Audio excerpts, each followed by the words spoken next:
Selamat malam, baiklah di sini saya akan menjelaskan mengenai materi yang disampaikan pada video pertemuan minggu lalu. Nama saya Yesi Dea Ananda, saya dari kelas A1 angkatan 2018.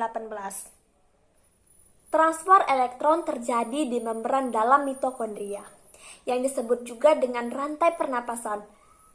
Nah, di membran ini terdapat bagian-bagian penting yang berperan sebagai penerima elektron, yaitu kompleks protein 1, kompleks protein 2, kompleks protein 3, kompleks protein 4, unikiinon, dan sitokrom C. Nah, proses ini disebut juga dengan fosforilasasi oksidatif. Baiklah, sekarang masuk ke pengubahan NADH menjadi ATP. Proses yang pertama yaitu terjadi pada tahapan transport elektron. Diawali dari NADH diuraikan menjadi NAD+ yang membuat elektron hasil dari reaksi makan masuk ke kompleks protein 1, kemudian dikirim ke koenzim Q. Nah, saat elektron melewati kompleks protein 1 ini akan dikeluarkan satu atom hidrogen.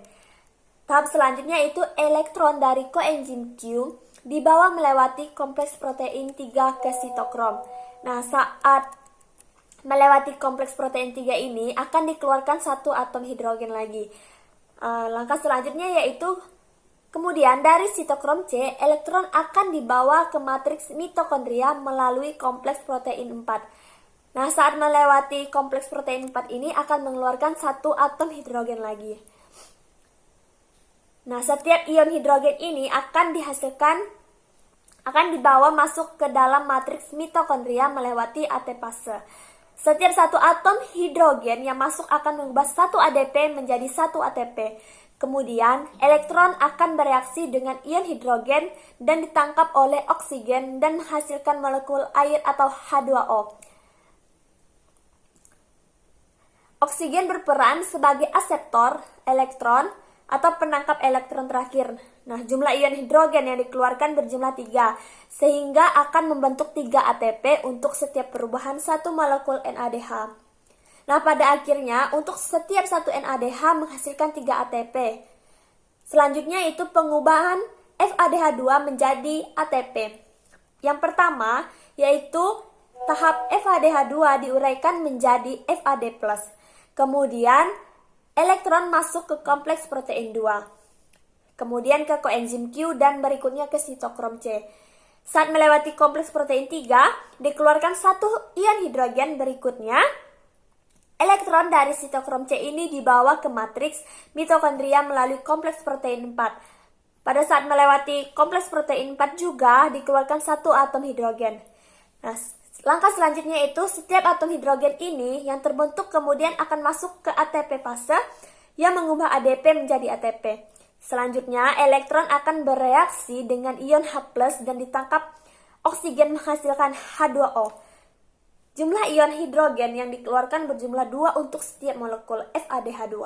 Jadi, hasil dari perubahan untuk setiap satu FADH2 menghasilkan 2 ATP. Nah, hasil akhir dari transfer elektron ini yaitu kita akan menghitung jumlah ATP yang terbentuk pada tahapan transfer elektron. Pada tahapan glikolisis, banyaknya NADH yang dihasilkan adalah 2 molekul. Tahapan dekarbolisasi oksidasi menghasilkan 2 NADH. Sedangkan pada siklus Krebs, molekul yang dihasilkan adalah 6 NADH dan 2 FADH. Jadi total NADH yang dihasilkan sebanyak 10 molekul dan FADH yang dihasilkan sebanyak 2 molekul. Nah, pada bahasan proses transfer elektron ini, respirasi aerob di atas, didapat kesimpulan bahwa setiap satu NADH menghasilkan 3 ATP dan setiap satu FADH2 menghasilkan 2 ADP. Nah, sehingga energi yang dihasilkan akan setara dengan 10 NADH sama dengan 30 ATP, 2 FADH2 sama dengan 4 ATP.